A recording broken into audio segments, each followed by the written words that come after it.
I'm using the transfer or stencil, applying it to a surface. Here I'm using a chalkable shape.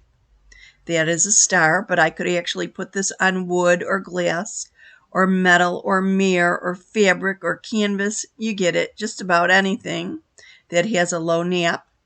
I pressed it down gently, and now I'm applying our chalk paste. Yes, this is chalk paste, not chalk paint.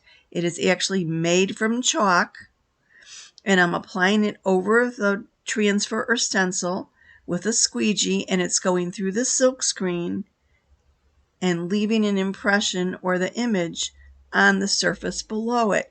And because we use silk screen, it's very crisp and clear and beautiful. Our paste goes on liquid but will dry in 5 to 8 minutes. If you're a little impatient, we have a drying tool to dry it a little bit quicker. I'm just smoothing it over, removing any of the excess paste, which I'm then going to put back in the jar. Our stencils are reusable 8 to 12 times or more, and our chalk paste is removable from many surfaces. I'm using a chalkable shape here, so if I wanted to change this, or if I made a mistake, all I'd have to do is spritz it with water and wipe it off.